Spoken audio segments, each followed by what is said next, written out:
Bonjour à tous, bienvenue à notre webinaire sur les dernières tendances avec MSA en protection contre les chutes.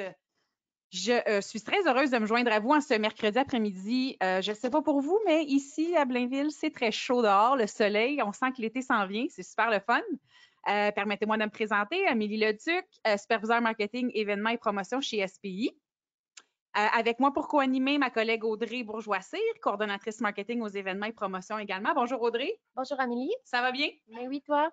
Certainement, on est en studio aujourd'hui, ça ne peut pas mieux aller. Donc, aujourd'hui, on va parler du travail là, à proximité des parois qui représente un risque important pour la sécurité des gens qui travaillent en hauteur. On va aborder le sujet avec MSA, notre partenaire. Évidemment, on veut éviter des catastrophes, donc il faut vraiment comprendre les enjeux des bords coupants et tranchants. Excusez-moi. Et la distance aussi de chute accrue, puis le risque de chute pendulaire aussi, qu'on va parler, on va différencier ça pour vous plus tard. Et puis, bon, l'année passée, on a discuté en profondeur des changements de la norme CSA 259.2.2. Aujourd'hui, on ne va pas nécessairement la revoir au complet, mais on va la revoir brièvement. Donc, pour vous aider à mieux comprendre la technologie des lignes de vie autorétractables, mais surtout pour savoir comment choisir celle qui va convenir le mieux à vos tâches. Donc, finalement, un des objectifs du webinaire, c'est vraiment de vous démontrer comment SPI et MSA peut vous aider à tirer le meilleur parti de votre investissement là, au niveau des équipements de protection individuelle. Donc, pour ceux qui ne nous connaissent pas, SPI, mais également, je vais vous dire, pour ceux qui connaissent SPI, on a lancé cette semaine notre solution 360 en santé et sécurité. Je pourrais vous l'expliquer de long en large, mais je pense qu'une image, mais surtout une vidéo, vaut 1000 mots. Donc, c'est avec une belle fierté que je vous présente une vidéo que notre équipe a fait pour vous présenter l'offre 360 de SPI Santé et Sécurité. Donc, je vous rappelle qu'au niveau du son, c'est vraiment de votre côté que vous devez gérer le son. Donc, peut-être le baisser pour ne pas avoir une petite surprise dans vos oreilles au moment qu'on va lancer la vidéo. Alors, la vidéo dure 1 minute quelques, donc on la part dès maintenant.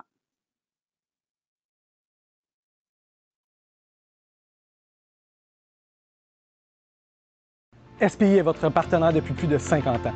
Nous avons bâti notre réputation en nous souciant de votre santé et sécurité. Que votre besoin soit très précis ou que vous cherchiez à être accompagné dans l'ensemble de votre santé et sécurité, SPI est là pour vous accompagner. Nous nous engageons à assurer la santé et la sécurité de vos équipes. Nous évaluons vos risques. Ma passion, c'est d'aider mes clients à comprendre et à gérer leurs risques. Nous trouvons les meilleures solutions pour rendre votre environnement de travail plus sécuritaire. Contrôlez vos risques pour vous permettre de travailler en toute sécurité. Nous pensons que des travailleurs compétents sont des travailleurs sécuritaires. Vous pouvez compter sur nos années d'expérience en formation.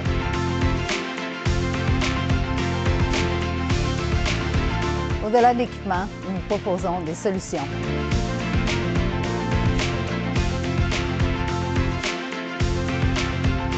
Nous faisons confiance au programme d'allocation de SPI lorsque les enjeux sont importants. Nos techniciens certifiés s'assurent de la conformité de vos équipements. Pour que vous n'ayez pas à la faire, nous veillons sur vous en tenant le registre de vos certifications. Nous sommes là pour travailler avec vous vers l'atteinte de l'excellence en santé et sécurité. Ensemble, visons une culture santé-sécurité pour permettre à nos travailleurs de rentrer à la maison sains et saufs.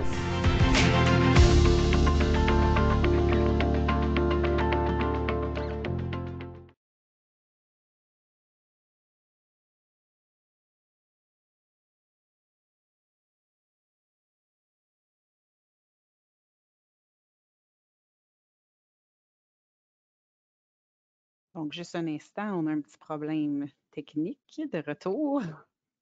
C'est toujours les joies du direct. Je le dis à chaque fois, vous devez être tanné, mais moi, je me sens mieux quand je le dis.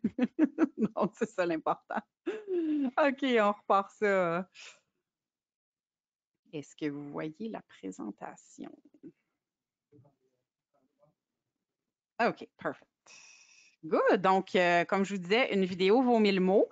On est vraiment content d'avoir lancé cette vidéo-là, mais surtout pour pouvoir vous expliquer d'une façon différente, dans le fond, ce que SPI peut faire. Donc, vous aider à identifier vos risques, les contrôler, former vos travailleurs, mais aussi les équiper et finalement, s'occuper de la conformité là, de vos équipements. Donc, si vous voulez revoir la vidéo, elle est disponible en fait sur YouTube, sur notre chaîne YouTube SPI Santé Sécurité et aussi sur notre site Web.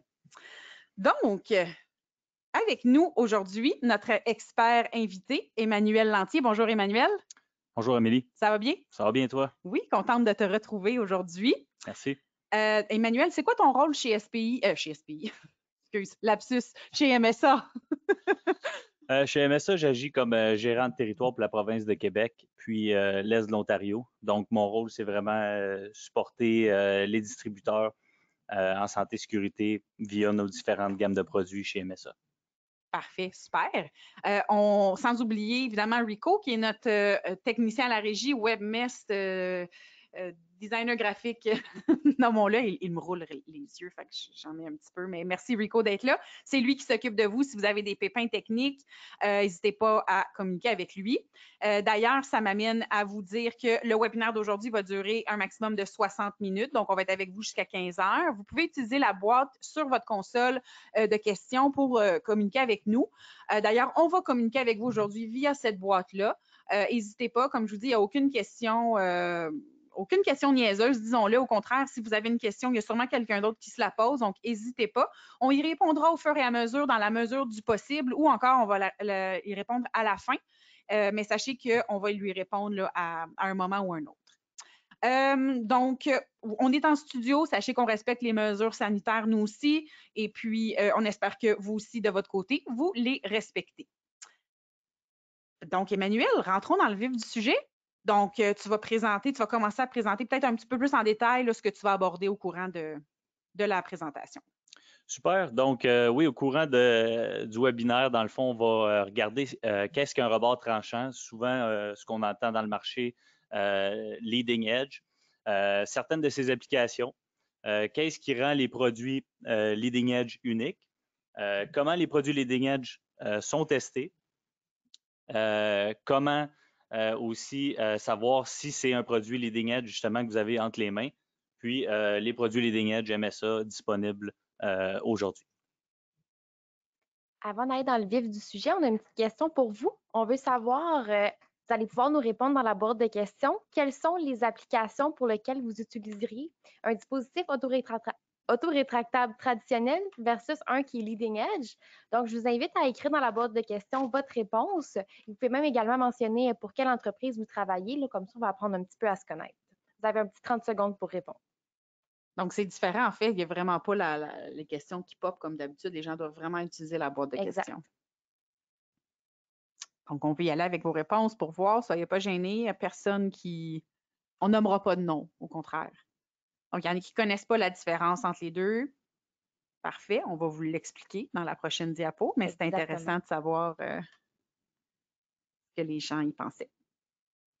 OK, intéressant. Super. Bon, bien, merci beaucoup d'avoir pris le temps d'avoir répondu. Je pense que la majorité ne voit pas ne connaissent pas la différence entre les deux. Donc, vous êtes à la bonne place aujourd'hui. Vous allez apprendre à ce sujet. Excellent. Merci, Audrey. Donc, Emmanuel, qu'est-ce qu'un rebord tranchant et pour quelles applications on parle de rebord tranchant? Oui, bien, dans le fond, on le voit avec les deux photos. On veut vraiment exprimer de la façon la plus simple possible aux gens c'est quoi la différence. Donc, un rebord tranchant, tout simplement, c'est un rebord ou un endroit qui se voit soit tranchant, coupant, où est-ce qu'il pourrait avoir un risque de chute, où est-ce que le câble, dans le fond, pourrait venir en contact justement avec ce rebord-là. Et puis, dans ces applications, le dispositif autorétractable Leading Edge, lui, peut être utilisé autant attaché au niveau du sol ou au niveau des pieds qu'au niveau de l'anneau dorsal ou en haut de l'anneau dorsal. Donc, c'est ce qui vient un peu différencier une application Leading Edge, c'est que vous enlevez le casse-tête de est-ce que je peux m'ancrer là, est-ce que je peux m'ancrer là. Avec un Leading Edge, dans le fond, on a les possibilités de s'ancrer aux deux places, comme on peut voir là au niveau des photos. Tu vois, dans le chat, Emmanuel, il y a des gens qui pensaient justement que Leading Edge, c'était juste pour des travaux au toit. OK. Ben, dans le fond, tu sais, oui, travaux au toit, c'est vraiment un bon exemple parce que dans le fond, souvent, vous allez être attaché justement au pied dans une situation comme ça. Mais vraiment, le leading edge, c'est qu'est-ce qui pourrait rentrer en contact avec un rebord tranchant. Souvent, ben, le rebord tranchant se trouve au niveau des pieds, là. Excellent. Donc, évidemment, comme tu disais, il y a des bords tranchants dans divers types d'industries, puis il y en a qui exposent un peu plus les travailleurs à des bords tranchants, si je ne me trompe pas. Oui, effectivement. Ben, c'est sûr que on va regarder beaucoup le leading edge ou les rebords tranchants dans le milieu de la construction. Ça, c'est le primordial. Dans le fond, quand bon, il y a de l'installation de revêtement de toiture, revêtement de béton, les gens qui font les monteurs d'acier. On va trouver aussi au niveau de l'échafaudage. Donc, si on regarde les photos qu'on a mis un peu en exemple, les gens sont ancrés au niveau des pieds. Donc, c'est vraiment là où est-ce qu'on peut voir une application leading edge. Mais en dehors de la construction, on peut voir ça dans des industries générales également ou comme dans les raffineries, ces choses-là. Tu vois, il y a quelqu'un qui dit dans une nacelle. Dans une nacelle, ça, on ouvre une canne de bine, là, comme on dit, parce que c'est vraiment une zone grise, surtout ici au Québec. La norme CSA vraiment va stipuler que si tu es attaché au pied, dans le fond, ou si tu nécessites d'être attaché au pied, il faut que tu aies un dispositif leading edge, mais sans trop rentrer dans les détails, là, le volet nacelle reste encore une zone très grise là, auquel j'ai encore de multiples débats. Oui, en fait, en santé et sécurité, il y a de multiples débats sur beaucoup de sujets. Ma courte expérience dans le, dans le domaine, c'est ce que je me rends compte. Surtout avec les normes, les règlements. Exactement. Ben, c'est sûr que CSA est quand même clair. C'est juste que dans notre province, là, il y a encore cette zone grise. C'est ça, l'interprétation. Ben justement, on parle de la norme CSA. Peux-tu peut-être résumer les changements qu'il y a eu dans la classification là, de la norme Z 259.2.2-17? Oui, dans le fond, ce qu'on a fait, c'est qu'on a comme un peu remanié les classes au niveau des types de dispositifs autorétractables.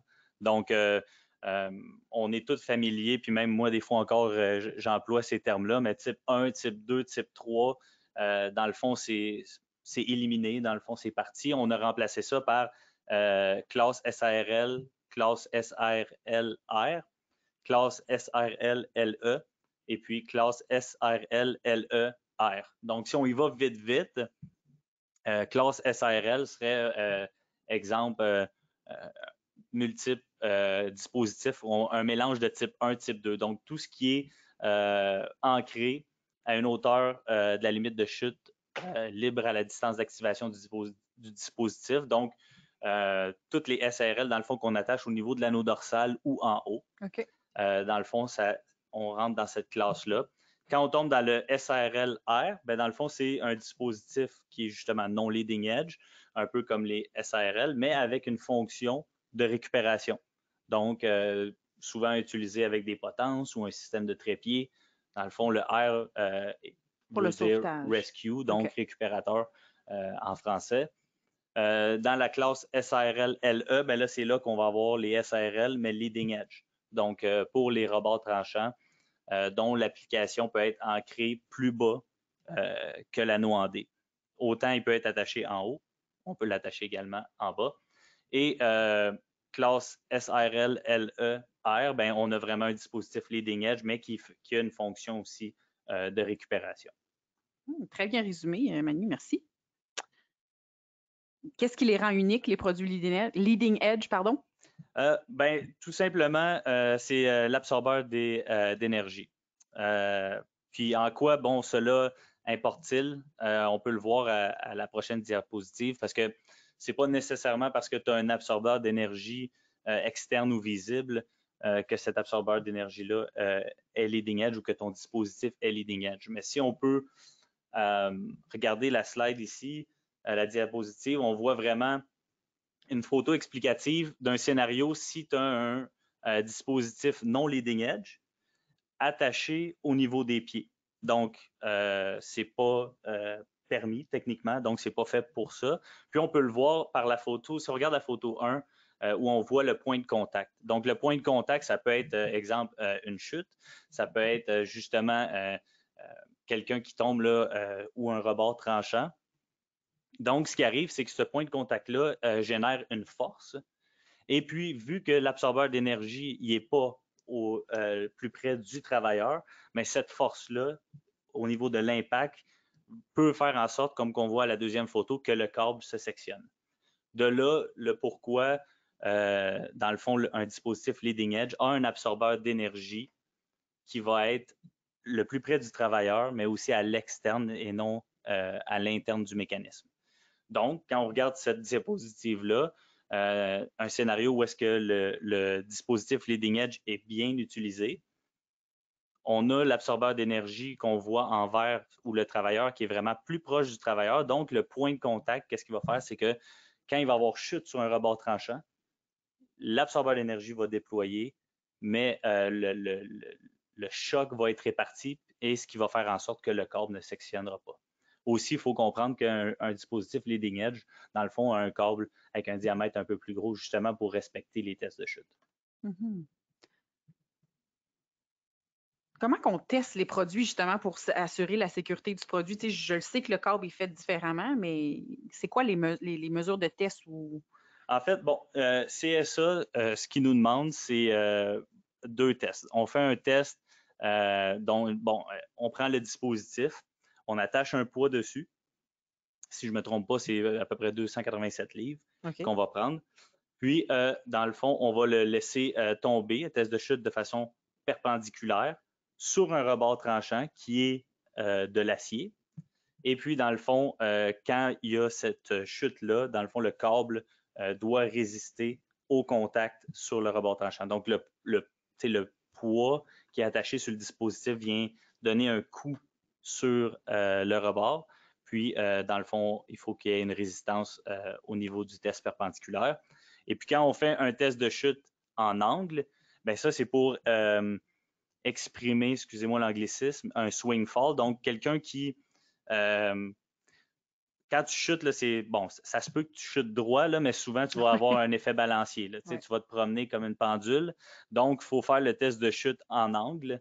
Puis, dans le fond, même principe, le test de chute en angle est fait sur un rebord d'acier, 0,25 mm. Donc, ça demande que le bord d'acier soit 0,25 mm. Si je peux vous, dans le fond, imager c'est quoi, c'est vraiment, prenez un couteau de cuisine là, extrêmement coupant, là, des plus gros. C'est très fin, là, dans le fond. Donc, l'acier est très coupant. Tu fais juste glisser ton doigt, là, c'est sûr que tu te couperais, là, dans le fond. Là. Okay. Fait qu'on a un test sévère, puis dans le fond, le test de chute en angle le câble doit également résister. Là. OK. Puis tu parlais de 287 livres, c'est très précis. Est-ce que ça veut dire que le câble ne peut pas supporter plus que ça? Ou? Non, le câble peut supporter plus, c'est qu'on demande juste de mettre une force, dans le fond, sur le test de chute. Là. Dans le fond, vu qu'on n'utilise pas une vraie personne, ben là, on se dit, on va prendre quelque chose, un poids moyen. Non, vous n'utilisez pas une vraie personne. Je pensais, Emmanuel, que tu te portais volontaire dans ce cas-là. Pas payer cher. Oui, c'est ça. Je pense qu'on va le voir dans la prochaine diapo en vidéo, si je ne me trompe pas. Oui, c'est ça, exact. Fait que dans le fond, un test, là, c'est sûr que le test, c'est selon, NC, le standard américain, mais vous allez quand même comprendre qu'est-ce qu'on fait dans le fond. C'est vraiment, on a une tour de test chez MSA à Pittsburgh, dans le fond, qui est certifiée justement pour effectuer, on est comme un banc d'essai, dans le fond, là, pour nos systèmes. Parfait. Fait que je vais partager la vidéo, Emmanuel, dans quelques secondes. Encore une fois, faites attention à vos oreilles. Tantôt, je vous l'ai dit et je ne l'ai pas fait. Donc, cordonnier mal chaussé. Le son peut partir assez fort et surtout, encore une fois, c'est de votre côté que vous gérez le son. Nous, on n'a aucun lien avec le son que vous entendez ou n'entendez pas. Donc, on va le faire maintenant.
Good. Excellent. C'est vraiment bien présenté. Emmanuel, tu m'expliquais quelque chose pendant que la vidéo jouait. Je vais te laisser l'expliquer aux gens. Oui, ben dans le fond, je voulais juste préciser, sur la vidéo, on voit un de nos produits qui est notre dispositif autorétractable Leading Edge, mais à sangle. Donc, c'est sûr que souvent, quand on a Leading Edge en tête, c'est pas niaiseux de penser que c'est automatiquement un dispositif à câble d'acier, mais il y a vraiment un dispositif qui passe les mêmes tests au niveau de la sangle. Donc, c'est juste dans la façon qu'on fabrique la sangle, vous allez voir, elle est plus épaisse, elle est plus grosse, puis on la fait passer, dans le fond, le même test que nos dispositifs Leading Edge à câble. Puis comme tu disais, ça supporte du 1000 livres qu'on voyait. 1000 livres statiques, oui. Fait qu'on a, le poids, dans le fond, on aurait pu l'augmenter. Super. Il y a une petite question, Emmanuel, que je vais te poser. Est-ce que le facteur de sécurité sous les pieds est le même où on dit ajouter quelques pouces? Est-ce que le facteur de sécurité sous les pieds est le même ou est-ce qu'on doit ajouter quelques pouces? OK, il y avait la correction. Vu l'angle, il y avait dans le fond, au niveau de calculer la distance de chute et ces choses-là? Marie-Lou, peut-être clarifier, parce que oui, exactement, c'est ça. Merci, Marie-Lou. Oui, il va falloir rajouter, dans le fond, justement, parce que ton dispositif est attaché pas en haut de l'anneau dorsal, donc il faut que tu calcules, oui, il faut que tu rajoutes, là, dans le fond, à ta distance, là, pour être sûr que si tu chutes sur un rebord tranchant, ben tout dépendant où est-ce que le fond ou la surface est, ben là, oui, vu que tu n'es pas attaché en haut de l'anneau dorsal, il faut que tu rajoutes un calcul, là, dans le fond. Là. Parfait. Excellent. Je vais juste répondre aussi en même temps. Je ne l'ai pas mentionné au départ de la présentation, mais non, effectivement, on ne partage pas la présentation PowerPoint que vous voyez en ce moment à l'écran. On ne partage jamais nos présentations PowerPoint, donc c'est à vous de prendre vos notes si vous le voulez. Mais sachez que la présentation va être redisponible pour rediffusion. Donc, on vous enverra un courriel demain avec le lien de rediffusion. On passe à une question, Audrey? Oui, une petite question pour tester vos connaissances. Donc, cette fois-ci, vous allez pouvoir répondre à l'écran. Donc, comment on peut savoir si mon produit est fait pour les bords tranchants, barres d'attaque? Donc, vous avez la réponse A, qui est mon représentant me l'a confirmé. B, c'est que vous le savez. Et C, c'est que c'est écrit sur l'étiquette. Fait que cette fois-ci, vous pouvez répondre à l'écran. A, B aussi. Vous avez 30 secondes pour y répondre. Et pas dans la boîte de questions, vraiment à l'écran. Exact. On veut voir, on teste vos connaissances avec des résultats en pourcentage. On va vous donner encore quelques secondes. Les votes continuent de rentrer. Parfait. Excellent. On va voir les résultats à l'écran. Emmanuel, est-ce que selon toi, l'auditoire a une bonne réponse? En fait, à 4 les gens ont répondu A, B à 2 et C est la majorité.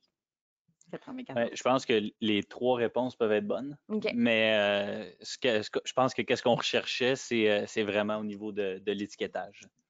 Exactement. C'était juste une petite question. On s'est dit des fois. On aime ça. Mais effectivement, bon, la question, comment puis-je savoir si mon produit est fait pour les rebords tranchants, les bords d'attaque? Présentement, c'est vraiment uniquement les étiquettes là, qui vont le préciser. Dans le fond, chacun des fabricants ont leur pictogramme pour démontrer que le produit est leading edge ou pour les rebords tranchants. Normalement, quand vous allez voir un produit de MSA, dans le fond, comme manufacturier, on met un logo qui est quand même très visible sur l'absorbeur d'énergie, qui fait en sorte que, dans le fond, quand vous allez acheter ce dispositif-là ou vous allez le regarder, vous allez le savoir tout de suite. Par la suite, il y a aussi des indications sur l'étiquetage qui sont directement sur les produits également, si vous voulez un petit peu pousser vos recherches. Mais de façon lisible, normalement, on a un logo là, qui fait en sorte qu'on peut les voir. Puis, la raison pourquoi on dit que c'est seulement par l'étiquetage, c'est que les dispositifs autorétractables qui ne sont pas leading edge peuvent avoir un absorbeur d'énergie externe comme les leading edge, peuvent être en câble d'acier comme les leading edge, mais sans l'être. Donc, c'est vraiment important de regarder les pictogrammes et l'étiquetage. Puis ça fait partie aussi là, de l'inspection qu'un travailleur doit faire avant d'utiliser son harnais, là, si je me fie à la formation d'inspecteur compétent. Effectivement, quelqu'un devrait, dans le fond, examiner son équipement avant chaque utilisation. Exactement. Bon point. OK. Maintenant, où est-ce qu'on s'en va au niveau de la réglementation? Tantôt, on a parlé de zones grises. Il y en a. Mais où est-ce que ça s'en va, justement, mettons, ANSI puis la CSA? J'aurais aimé ça, avoir un peu plus d'informations, justement, sur les chariots élévateurs, mais aussitôt que j'en aurai, je ferai un partage.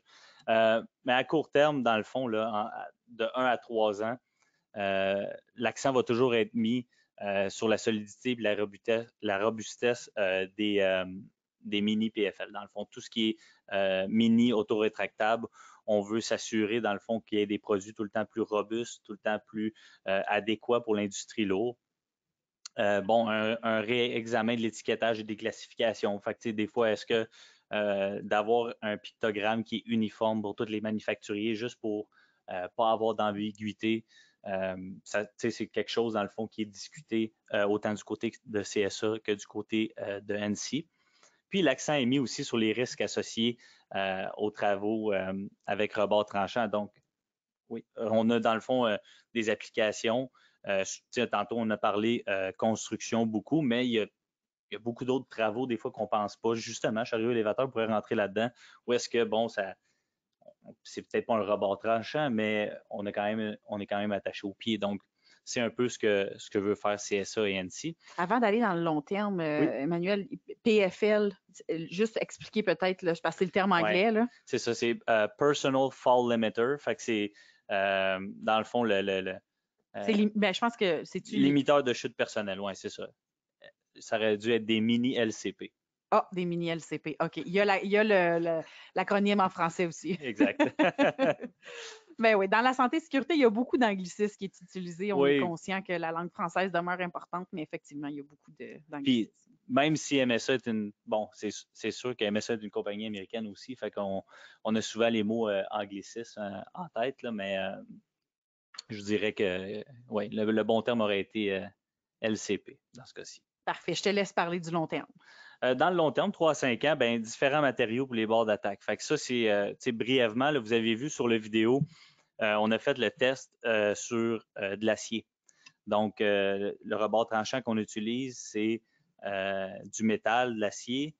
Il n'y a pas d'autres tests qui nous est demandé. Donc, CSA est en train de revoir, dans le fond, s'il devrait faire les mêmes tests perpendiculaires, tests à angle, sur du béton, sur des bords d'armature, plancher, etc., pour voir si on pourrait élargir, dans le fond, là, un peu l'échantillonnage de tests pour des rebords tranchants. Donc, on passe maintenant à les tendances qu'il y a sur le marché en ce moment. Donc, qu'est-ce qu'MSA a en termes de produits leading edge? Fait que présentement, dans le fond, on a des lignes de vie autorétractables, autant simples que doubles, avec plusieurs différents types de crochets. Fait que si on regarde la diapositive, on voit comme des crochets en aluminium, des gros crochets, mais on a aussi les mêmes versions dans le simple avec petits crochets, double avec des crochets d'acier, donc plusieurs configurations possibles. Si on va de gauche à droite, là, on a un dispositif dans le fond autorétractable qui est disponible 20, 30, 50 pieds. Ensuite de ça, là, on va avoir ceux qui sont appelés comme des LCP, dans le fond, plus personnel, dans le fond, ça va être du 8 pieds. Qui est les limiteurs de chute. Exactement. Puis, on a comme deux versions. Dans le fond, on a une version à câble, puis on a une version à sangle.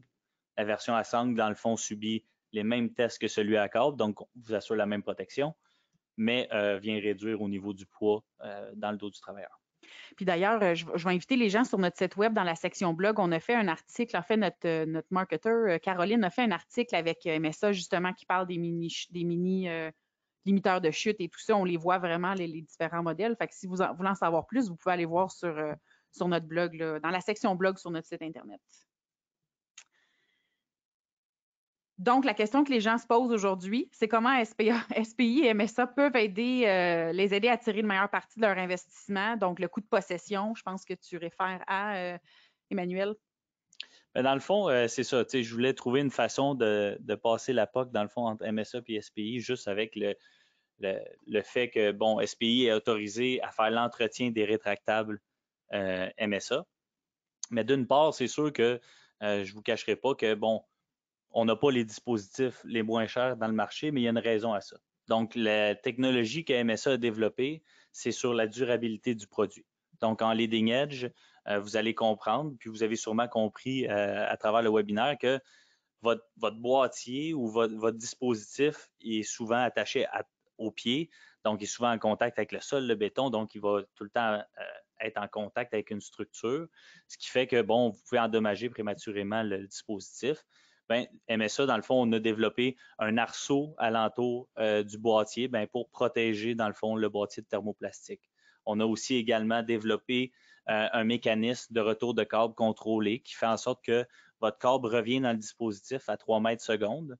Et puis, ce que ça fait, c'est que vous ne venez pas faire un point d'impact pour venir endommager la quincaillerie intérieure.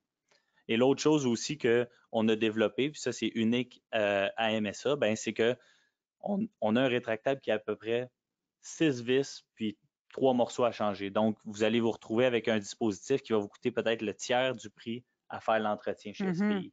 Fait que c'est un peu pour ça qu'on aime parler, dans le fond, de coût de possession. Fait que dans le fond, les gens vont payer un peu plus cher, la durabilité est là, puis en plus, c'est moins cher à le faire réparer. Oui, le refaire. Parce que dans le fond, c'est ça qui va te coûter cher en bout de ligne, c'est de remettre en service tes appareils. Absolument.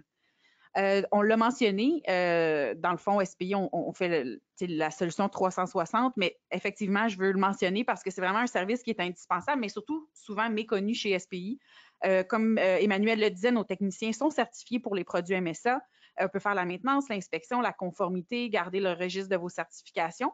On a aussi des ateliers mobiles qui peuvent se déplacer sur vos sites de travail, vos usines, vos chantiers, etc. Ou encore, on a des ateliers fixes là, dans nos succursales. Évidemment, on peut aussi vous prêter, faire de la location d'équipements le temps que vous avez besoin de faire réparer ou certifier des équipements. Ou aussi, si vous avez besoin d'une flotte pour une situation X, ça fait partie des services qu'on a chez SPI. Donc, on parlait de coût de possession.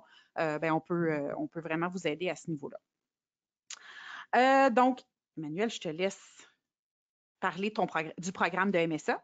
Oui, dans le fond, notre engagement envers vous, les clients, dans le fond, c'est de, si vous ne connaissez pas MSA, si vous voulez essayer nos produits, il y a toujours la possibilité de communiquer avec un représentant d'SPI pour venir faire une présentation, mais aussi, si vous voulez oser comparer notre produit, dans le fond, puis regarder si vraiment ce qui a été dit aujourd'hui, les bottines suivent les babines. Donc, il y a possibilité de le faire. Ce que vous avez vu comme dispositif autorétractable de MSA sur les diapositives sont offerts à vous gratuitement dans le sens où si vous voulez, avant de faire l'achat, en demander un en échantillon pour le mettre en test, c'est possible. Puis par la suite, si ça fait du sens pour vous, on a un programme qui vous offre des gratuités là, tout simplement par palier d'achat. Super. On va passer à la période de questions. Donc, je vais tout de suite aller à la période de questions. On a des questions intéressantes, Manu. Donc, laisse-moi voir en premier. Il y en a eu plusieurs. OK. Donc, Jason veut savoir, avant la refonte des classifications, est-ce qu'il existait des rétractables répondant aux exigences leading edge? Autrement dit, si j'ai un entrepreneur qui arrive avec un PFL qui date de plusieurs années, est-ce qu'il est conforme?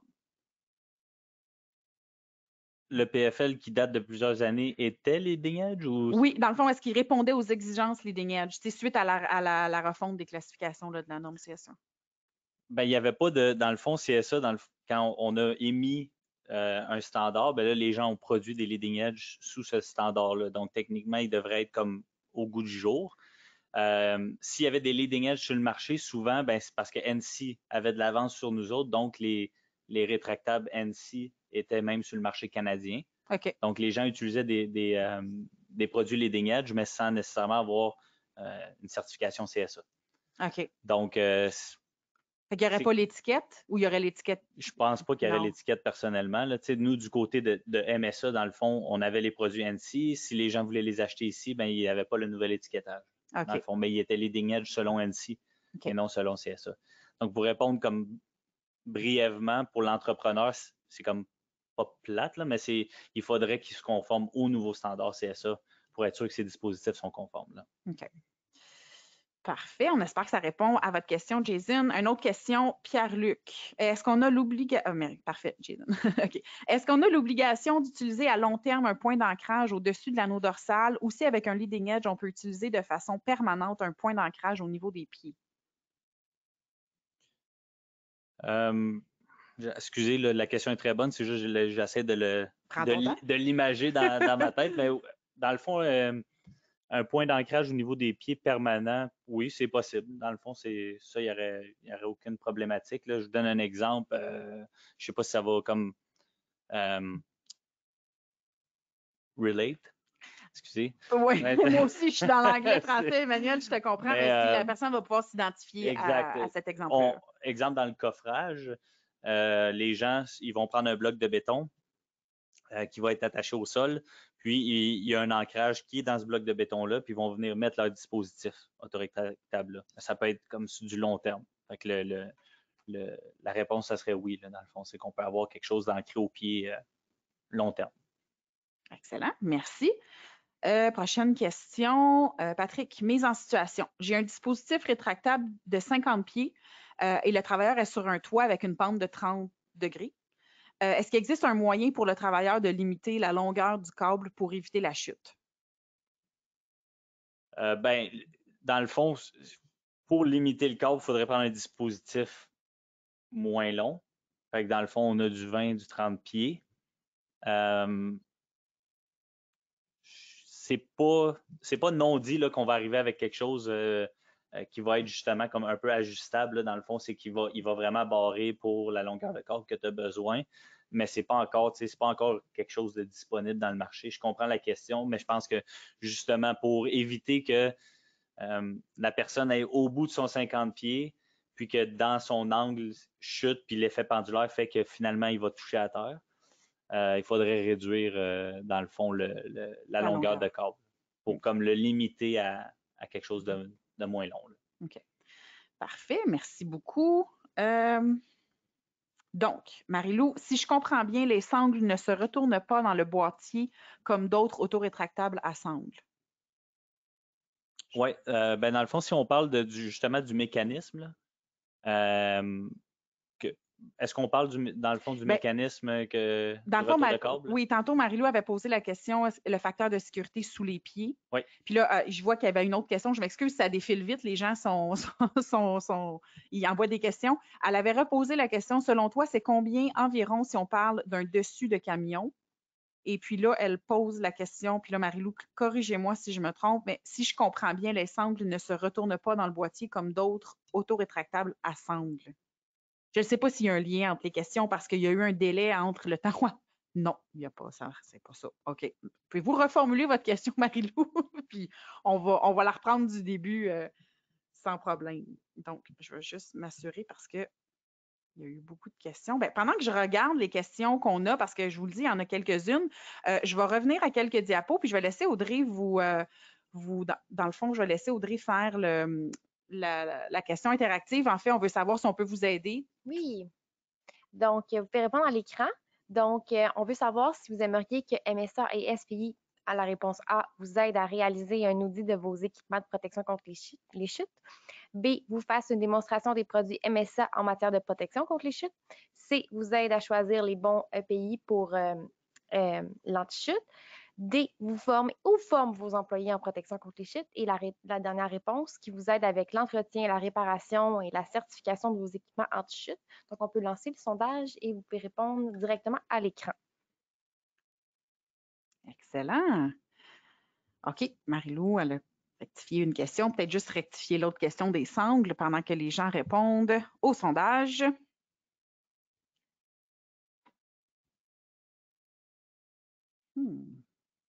Soyez pas gênés. Comme je vous dis, on est là pour vous accompagner dans votre santé et sécurité.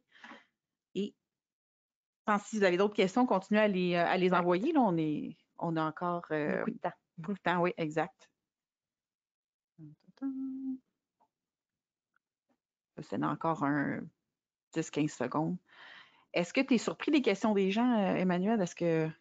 pas surpris parce que c'est quand même un dossier qui a longtemps été une espèce de zone grise. Là, justement, leading edge, NC avait de l'avance sur CSA, donc on envoyait dans le marché, le monde se posait des questions, il y a des compagnies, des gros noms dans le milieu de la construction qui avaient opté pour ces dispositifs-là avant même que ce soit selon les certifications CSA. Donc, non, je comprends qu'il y a encore des zones grises, mais encore aussi beaucoup de questionnements sur ce sujet-là qui peut-être est simple pour moi, mais qui se voit quand même complexe, puis qui, souvent, une compagnie qui a toujours travaillé d'une certaine façon doit rééduquer les gens, puis c'est là où est-ce que ça devient plus difficile. Fait que comme tu dis si bien, là, il n'y a aucune question niaiseuse. Moi, je pense qu'on peut prendre le temps pour n'importe quelle question. Là, absolument. Puis surtout quand vient le temps de parler de santé et sécurité, c'est la vie des gens qui en dépend. Donc, merci d'avoir répondu. Effectivement, vous pouviez répondre qu'une seule réponse, c'est une petite erreur de programmation. Mais par contre, dans le sondage, à la fin, dans les commentaires, allez nous écrire si vous voulez avoir d'autres services. Là, ça va nous faire plaisir là, de communiquer avec vous et de voir comment on peut vous aider. Donc, on va reclarifier la question de Marie-Lou. Donc, Marie-Lou, OK. Donc, la question est en lien avec le facteur de sécurité puisque la distance de chute était courte tantôt. Donc, ça parlait là, en dessous du camion. J'y retourne, il y a vraiment beaucoup de questions. Donc, combien, si on parle, le facteur de sécurité, combien si on parle, environ si on parle d'un dessus de camion? J'aimerais ça comme peut-être, je ne sais pas si on peut le régler. Oui, un à un. Oui, ben, parce que premièrement, j'aimerais voir où est-ce que la personne 1 est attachée. Dans le milieu des camions, puis tout ça, des fois dans l'entretien des véhicules, est-ce qu'il est directement sur le camion ou sur un dispositif, par exemple une potence X? Oui, il y a plusieurs éléments, plusieurs facteurs. Mais j'aimerais quand même là, pouvoir avoir l'opportunité de discuter là, justement pour peut-être mieux répondre puis donner d'informations. Parfait. Ben, exactement, Marie-Lou, c'est correct avec elle. Donc oui, je vous mettrai en contact après le webinaire, Marie-Lou et Emmanuel. Je me sens comme l'entremetteuse ici. On est-tu un coup de cœur? Oh, je ne sais pas, coup de cœur, mon Dieu. Je pensais que j'allais dire coup de foudre. Moi, c'était coup de foudre dans mon sang. Bon, j'ai trahi mon âge, mais c'est pas grave, je l'assume. OK. Marie-Lou avait quand même une autre question par rapport aux sangles. Est-ce que ça, c'était par rapport au véhicule aussi ou... Ben, si j'ai compris la question, dans le fond, le retour de câble contrôlé. Oui, elle fait référence au genre de 12 pieds rebelle que la sangle se trouvait coincée dans le boîtier. Oui, c'est ça. Bon, je pense pas que vous allez expérimenter ça avec notre dispositif sans dire que l'autre n'est pas bon. C'est vraiment que nous autres, ben, dans les dispositifs, mettons non leading edge, on a, on pourrait dire l'ouverture, on l'a fait plus grande justement pour pas qu'il y ait de twist comme ça dans la sangle. Mais quand on parle de notre dispositif leading edge qui sont les 20 pieds, 30 pieds, 50 pieds, qui a un retour de câble contrôlé, c'est juste que dans le fond, au lieu que la personne se décroche de son harnais, souvent, le travailleur va laisser aller le câble puis il va revenir dans son boîtier. Ce que ce mécanisme-là fait, c'est que le câble revient plus lentement pour éviter justement que ça vienne cogner le boîtier. Fait que, au niveau de je dirais qu'à sangle, on n'expérimentera pas là, de twist. Là. Puis dans le câble d'acier, ben, il y a un retour contrôlé. Parfait, excellent. Merci. Question de Frédéric. Mon ancrage permanent est au sol. Est-ce que je dois utiliser toujours avec un leading edge, même si je n'ai pas de bord tranchant? Oui, aussitôt dans le fond que tu es attaché au pied, il faut que tu sois leading edge. Ouais. OK, intéressant. Donc, laisse-moi Manu faire le tour. Je pense qu'on a répondu aux questions. Si jamais vous en avez d'autres qui vous viennent par la suite, gênez-vous pas. Vous avez nos coordonnées, envoyez-nous-les, puis on pourra vraiment y répondre là, de façon individuelle. Mais si je remonte, là, je pense qu'on a répondu à toutes les questions. Super. Ben, merci beaucoup, Emmanuel, pour nous avoir partagé ça, d'avoir clarifié et exprimé très bien les différences au niveau du leading edge et tout ça. Ça me fait plaisir. Merci. Donc, avant qu'on se quitte, vous dire que notre prochain webinaire aura lieu le 16 juin. On va parler de la protection des yeux, dans le fond. Donc, si vous voulez vous inscrire, Audrey, les gens peuvent communiquer avec toi. Exactement, par la boîte de marketing @spa-s.com. Vous pouvez m'appeler. Mon extension, c'est le 4354. Merci beaucoup. On a aussi des formations en public, des formations publiques. Et oui, on recommence tranquillement, pas vite, en déconfiné tout le monde, donc en personne. Les dates sont à l'écran si ça vous intéresse. On en a aussi à Blainville. On en fait aussi en virtuel, donc n'hésitez pas à communiquer avec nous. Je vous ai référé à notre blog tantôt, mais je vous réfère aussi à nos médias sociaux. Il n'y a pas si longtemps, on a eu la journée de deuil pour les gens qui sont décédés au travail. On s'est associé à la Fondation Fil de vie ou Threads of Life, donc on vous invite à vous y joindre également. Et un rappel de prendre le temps de répondre à notre court sondage. C'est toujours dans le but de nous améliorer puis de trouver des sujets qui répondent à vos enjeux en santé et sécurité. Parce que c'est beau, on peut en inventer, nous, puis trouver, mais si ça ne répond pas à vos besoins, ben c'est pas ça l'objectif de nos webinaires à tous les mois. Donc, merci encore, Emmanuel, pour cette présentation. C'est vraiment apprécié. Merci. C'est le fun de te revoir en studio après ces 15 mois de... Oui, non, c'est le fun. Vous m'avez permis de sortir de mon sol. Oui. Ben, si on a fait ça, tant mieux, on est content. Merci, Audrey. Oui, merci. C'était très intéressant. Merci beaucoup, Rico, de ton soutien. Et merci à tous de votre participation active. On a eu beaucoup de questions. Ça rend vraiment la présentation agréable, stimulante. Donc, on espère que ça a répondu à vos attentes. Et puis, au nom de SPI et MSA, ben, je vous souhaite une belle journée ensoleillée. Et pour les fans du Canadien, bonne game ce soir. Et pour le reste, eh bien, profitez de vos terrasses. Soyez prudents tout le monde. À bientôt.